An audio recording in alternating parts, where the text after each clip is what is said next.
आज हम पढ़ेंगे ट्रांसपोर्ट ऑफ ऑक्सीजन। और अगर हम ह्यूमंस की बात करें कि इंसानों में किस तरह से ऑक्सीजन ट्रांसपोर्ट होती है, तो ह्यूमंस में एक पिगमेंट है जिसे कि रेस्पिरेटरी पिगमेंट, जिसे हीमोग्लोबिन कहा जाता है।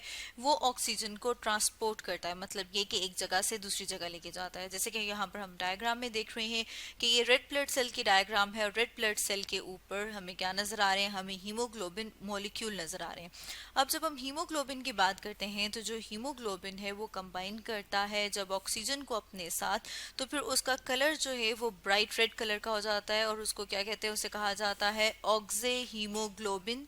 जैसे कि यहाँ पर हम डायग्राम में देख रहे हैं कि ऑक्सीजन बॉन्डेड हीमोग्लोबिन है जिसे ऑक्जे हीमोग्लोबिन कहा जाता है। अब फर्दर ये क्या करते हैं, जब ये टिश्यूज के पास जाएंगे तो ऑक्सीजन को रिलीज कर देंगे। इसको अभी हम फर्दर डिटेल में स्टडी करेंगे। अभी हम ये देखते हैं कि जब ऑक्सीजन जो है वो बाइंड करती है हीमोग्लोबिन के साथ, और हीमोग्लोबिन में वो किसके साथ करती है, हीम ग्रुप। हीम जो है वो किससे है, वो आयरन, जिसके सिंबल की बात की जाए तो वो क्या है, वो Fe। इसी तरह से आप अगर हम डेली लाइफ की बात करें, आपने देखा होगा कि जो आयरन है, जो लोहा है, उससे रस्टिंग हो जाती है, मतलब ये कि उससे जंग लग जाता है। जैसे कि यहाँ पर हम डायग्राम में देख रहे हैं, तो उसकी वजह से हम देखते हैं कि उसका जो कलर है वो कैसा हो जाता है, वो रेडिश सा कलर हो जाता है। अब इसका जो रेडिश कलर है वो क्यों हो गया है, क्योंकि यहाँ पे जब आयरन ऑक्सीजन के साथ कंबाइन करता है तो फिर जो कलर आता है वो रेडिश सा कलर है। इसीलिए हम देखते हैं कि यहाँ पर जो रेड कलर है वो किस वजह से आ जाता है, ब्राइट रेड कलर जो हम कह रहे हैं ऑक्सी हीमोग्लोबिन का, वो तब आता है जब ऑक्सीजन जो है वो रेड ब्लड सेल के हीम ग्रुप, मतलब ये कि आयरन के साथ कंबाइन करता है। जैसे कि हम फर्दर देख रहे हैं कि जब ऑक्सीजन जो है वो इससे रिलीज होती है। अब अगर हम ये बात करें कि वो कौन सी कंडीशंस हैं, मतलब कि कब ऑक्सीजन जो है वो रिलीज हो जाएगी, हीमोग्लोबिन से सेपरेट हो जाएगी, तो उसमें हम देखते हैं कि जब ऑक्सीजन की कंसंट्रेशन लो हो, या फिर हम देखते हैं कि जो प्रेशर है जब कम हो जाएगा, तो फिर उसकी वजह से जो ऑक्सी हीमोग्लोबिन है वो अनस्टेबल हो जाता है, वो स्प्लिट कर जाता है टू में। अगर बात करें कि किस किस में स्प्लिट हो गया, तो उसमें हम देख रहे हैं हीमोग्लोबिन एंड ऑक्सीजन में।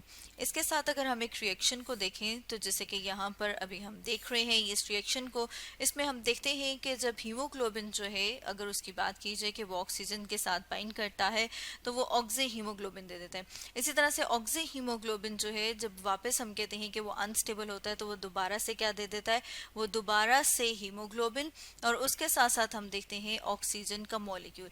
लेकिन इसके साथ साथ हम देखते हैं कि एक एंजाइम, जिसे कि कार्बोनिक एनहाइड्रेज एंजाइम कहा जाता है, वो असिस्ट करता है, वो हेल्प करता है इस एक्टिविटी को परफॉर्म होने में। इसके साथ साथ हम देखते हैं कि कुछ जो ऑक्सीजन की अमाउंट है, जो कुछ मिकदार है, वो ब्लड में जो प्लाज्मा प्रेजेंट है उसमें भी डिफ्यूज होके फर्दर ट्रांसपोर्ट होती है, लेकिन वो बहुत ही कम है। अगर उसकी बात की जाए कि वो कितनी है, तो उसमें हम देखते हैं कि वो तकरीबन जो है 1.5% है। इसी तरह से ये जो हम बात कर रहे हैं कि ऑक्सीजन जो है वो बाइंड करिए हीमोग्लोबिन के साथ, इसकी ये जो एबिलिटी है, जिसको हम कह रहे हैं कि जो इसकी हीमोग्लोबिन की एबिलिटी है कि वो ऑक्सीजन को अपने साथ बाइंड कर लेती है और फिर फर्दर उसको ट्रांसपोर्ट करती है, इसे क्या कहा जाता है, इसे कहा जाता है ऑक्सीजन कैरिंग कैपेसिटी।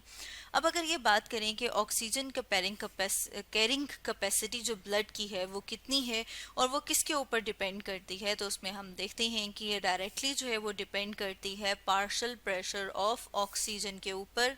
साथ में अगर हम बात करें कि जो आर्टीरियल ब्लड है, आर्टीरियल ब्लड कौन सा वाला ब्लड है, जो आर्टरीज में प्रेजेंट होता है, अगर उसकी मैक्सिमम ऑक्सीजन कैरिंग कैपेसिटी की बात की जाए कि वो कितनी होती है, कि मैक्सिमम उसमें कितना होगा, तो उसमें हम देखते हैं कि वो 20 ml/100 ml ऑफ ब्लड में, मतलब 20 ml ऑक्सीजन कितने में, 100 ml ब्लड में। और इस तरह हम कहते हैं कि तब वो 100% सेचुरेटेड होता है। 100% सेचुरेटेड का मतलब ये है कि उसमें अब फर्दर और ऑक्सीजन वो नहीं कैरी कर सकता।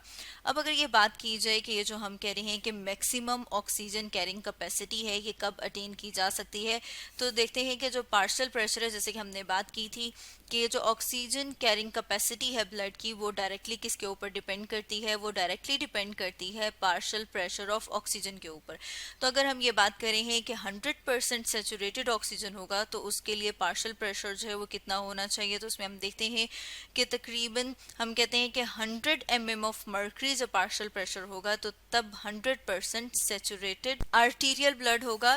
लेकिन अगर हम नॉर्मली बात करें कि नॉर्मली जो है वो 100 ml आर्टीरियल ब्लड में 20 ml की जगह 19.4 ml ऑक्सीजन प्रेजेंट है। और अगर हम बात करें कि कितनी सेचुरेटेड है तो ये 90% सेचुरेटेड है। और अगर पार्शियल प्रेशर की बात की जाए कि इतने परसेंट सेचुरेशन जो है वो कितने पार्शियल प्रेशर पे अटेन होता है तो उसमें हम देखते हैं कि ये 95 mmHg पार्शियल प्रेशर पर अटेन होता है।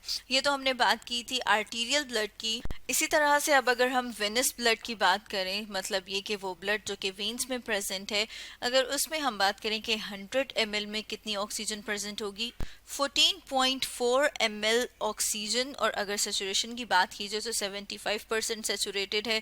और अगर हम ये बात करें कि इतनी जो परसेंट सेचुरेशन है वो कितने पार्शियल प्रेशर ऑफ ऑक्सीजन पे हमें मिलती है तो उसमें हम देखते हैं कि 40 mmHg पार्शियल प्रेशर पर हमें मिलती है 75% सेचुरेशन। अब अगर हम इसको कंपेयर करें तो हम देख सकते हैं कि इसका मतलब ये है कि जो 5 ml ऑक्सीजन है वो रिलीज हुई है। वो मतलब ये कि जब हम आर्टीरियल ब्लड की बात करते हैं कि वो जब आर्टीरियल ब्लड टिश्यूज के पास आता है तो वहां से ऑक्सीजन जो है वो फर्दर आर्टीरियल ब्लड से कहाँ मूव कर जाती है, टिश्यूज में। तो जैसे कि हम यहाँ पर देख रहे हैं कि 5 ml ऑफ ऑक्सीजन जो है वो रिलीज हो गई है और वो टिश्यू में चली गई है। इसी तरह से अगर हम फर्दर बात करें तो जैसे कि यहाँ पर हम देख रहे हैं कि हमने हीमोग्लोबिन की बात की थी कि हीमोग्लोबिन जो है वो कम्प्लीटली ऑक्सीजनेटेड होता है। मतलब ये कि उसमें 100% सेचुरेशन कब आती है, जब हम पार्शियल प्रेशर ऑफ ऑक्सीजन कितना हो 100 mm ऑफ मर्करी। और ये कहाँ पर होता है, ये हमारे लंग्स में प्रेजेंट होता है। इसी तरह से हम देखते हैं कि जब ऑक्सीजन का जो प्रेशर है, जैसे कि यहाँ पर हम अपनी डायग्राम में हम ग्राफ में भी देख रहे हैं कि जब वो 60 से बिलो जाता है, और ये 60 से बिलो कहाँ पर प्रेजेंट होता है, हमारी बॉडी के बहुत सारे सेल्स में और टिश्यूज में।